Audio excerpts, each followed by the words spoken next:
1 फरवरी को केंद्रीय बजट 2025-26 पेश किया जाएगा। वित्त मंत्री निर्मला सीतारमण सदन में इस बजट को पेश करेंगी और इस बजट से उद्योग जगत और कारोबारियों को काफी उम्मीदें हैं। उद्योग जगत का कहना है कि नौकरी पेशा को इनकम टैक्स में छूट देने के साथ कारोबारियों को भी कई सहूलियतें मिलनी चाहिए। ऐसे में आज खास शो बजट में उम्मीदों के बारे में बात करेंगे। लेकिन इस बार के बजट से लोगों को तमाम उम्मीदें हैं और ऐसा कहा जा रहा है कि इस बार का बजट पिछली बजट की तुलना में काफी खास, काफी अहम होगा।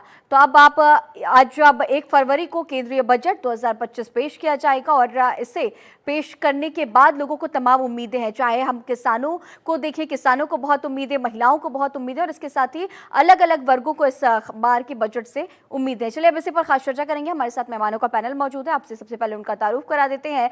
अनिल जैन हमारे साथ अर्थशास्त्री हैं, वो हमारे साथ इस खास चर्चा के लिए मौजूद है। अनिल जी, आपका बहुत स्वागत है। इनके साथ ही राजीव गुप्ता जो कि अर्थशास्त्री हमारे साथ इस खास चर्चा में मौजूद है। राजीव सर, आपका भी बहुत स्वागत है। तो शुरुआत सबसे पहले अनिल जी आपसे करना चाहूंगी कि अब जिस तरह से हर बार के बजट से आम जनता को तमाम उम्मीदें होती हैं और इस बार का बजट कहा जा रहा है कि कई मायनों में बेहद खास हो सकता है। आपके अगर नजरिए से देखें तो पिछली बार के बजट से और इस बार के बजट को देखें तो क्या कुछ उम्मीदें आम जनता की तरफ से दिखाई जा सकती है और उसके साथ ही सरकार भी तमाम तरह के संकेत करती हुई नजर आ रही थी इसके पहले ही?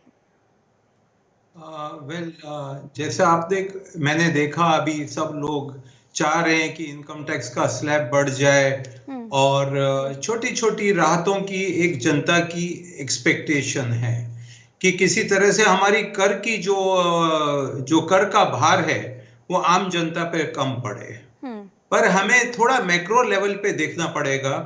ये जो बजट है ये एक एक्सरसाइज है, फाइनेंशियल एक्सरसाइज है, एक्सपेंडिचर और इनकम को बैलेंस करने के लिए। फाइनेंस मिनिस्टर को हर साल ये काम करना पड़ता है। हमारा देश एक डेवलपिंग कंट्री है जहां पे फंड्स की जो अवेलेबिलिटी है वो कम है और रिक्वायरमेंट बहुत ज्यादा है।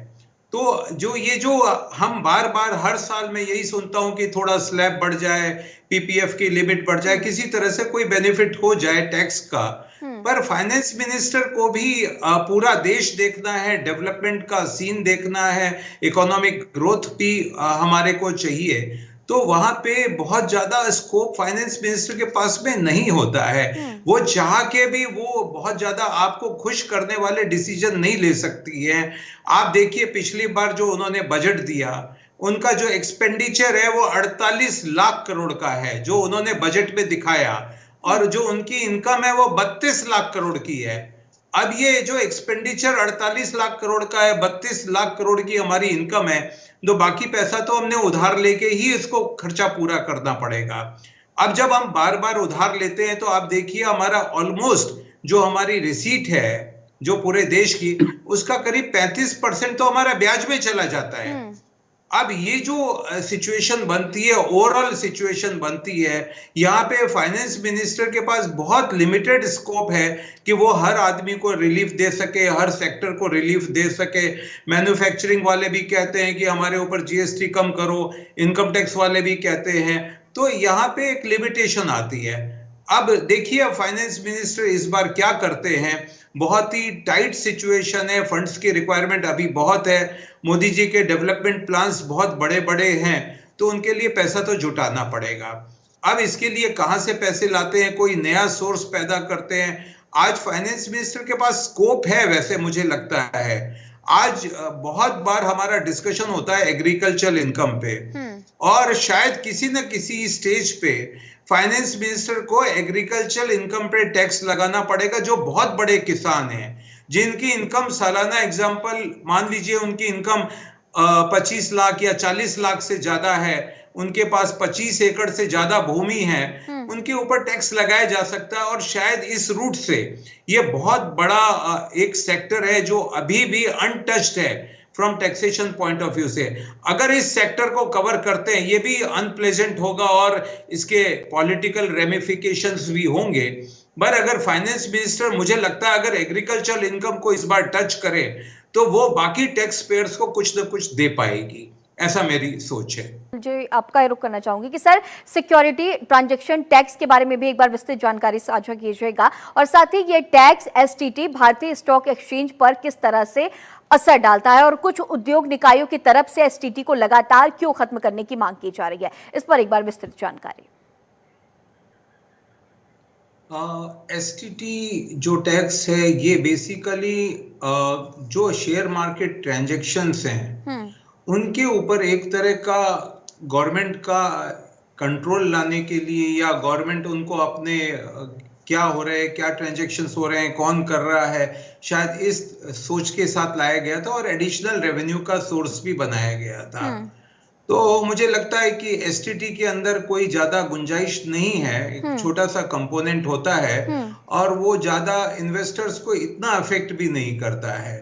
बात जैसे अभी हो रही है लॉन्ग टर्म और शॉर्ट टर्म गेन्स की, तो यहाँ पे बहुत स्कोप है। अगर हमें इन्वेस्टमेंट चाहिए, हमें इन्वेस्टमेंट चाहिए, लॉन्ग टर्म इन्वेस्टमेंट चाहिए। और जब तक लॉन्ग टर्म इन्वेस्टमेंट नहीं आएगा, हमारा जो अल्टीमेटली हम ये सब क्यों कर रहे हैं, अपनी इकोनॉमी को ग्रो करने के लिए कर रहे हैं, इकोनॉमी को रिसोर्स प्रोवाइड करने के लिए दे रहे हैं, हमें फंड्स चाहिए, तो वहां पे हमें लॉन्ग टर्म फंड्स चाहिए। तो लॉन्ग टर्म जो कैपिटल गेन है उसके ऊपर कुछ ना कुछ अच्छी रिबेट या उसको एग्जेम्पशन देना बहुत जरूरी है, और तभी वो लॉन्ग टर्म फंड्स वहां पे आएंगे। अगर आप लॉन्ग टर्म, बहुत सारे कंट्रीज, जितने भी डेवलप कंट्रीज हैं, चाहे वो स्विट्जरलैंड हो या सिंगापुर हो, यहाँ पे लॉन्ग टर्म कैपिटल गेन पे कोई टैक्स नहीं लगता है, शॉर्ट टर्म पे लगाते हैं वो। इससे क्या होता है कि लोग अपनी कैपिटल को लॉन्ग टर्म के लिए इन्वेस्ट करते हैं।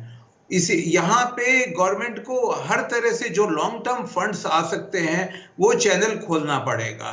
अभी एक छोटा सा एग्जांपल देता हूं, पब्लिक प्रोविडेंट फंड। मुझे समझ में नहीं आता, पब्लिक प्रोविडेंट में एक आदमी आपको 15 साल के लिए पैसे दे रहा है, आपने उसके ऊपर क्यों रिस्ट्रिक्शन लगाया हुआ है? आपको घर पे 15 साल के लिए फिक्स पैसा मिल रहा है, उसमें कोई 15 साल तक रिपेमेंट की कोई लाइबिलिटी नहीं आती, आपने उसके ऊपर 1.5 लाख रुपए की एक कैप लगाई हुई है। ये तो बहुत अच्छा चैनल है जहां पे स्वेच्छा से आदमी आता है और आपको पैसा देता। आपने ब्याज तो बाहर, हिंदुस्तान से बाहर भी देना है और हिंदुस्तान के अंदर भी देना है। तो छोटा सा अगर एग्जम्पशन दे रखा है आपने पब्लिक प्रोविडेंट फंड पे, इस तरह से बहुत सारी सेविंग्स जहां पे 3 साल के लिए, 4 साल के निश्चित तौर लिए पर कोई सर, करता है बजट या को 5 लेकर साल के के तमाम लिए तरह के करता है, सवाल हैं और तो इन टैक्सेस को लेकर के भी तमाम तरह के सवाल है, आपके पास फिर से होंगे। और बहुत बड़ा एक एक्सपेंडिचर होता है जो इन्वेस्टर को लगता है कि मेरा 12.5% रुपया निकल जाएगा, मेरी कैपिटल कम हो जाएगी, तो उस एंगल से वो कैपिटल को रोकेगा मार्केट में। जी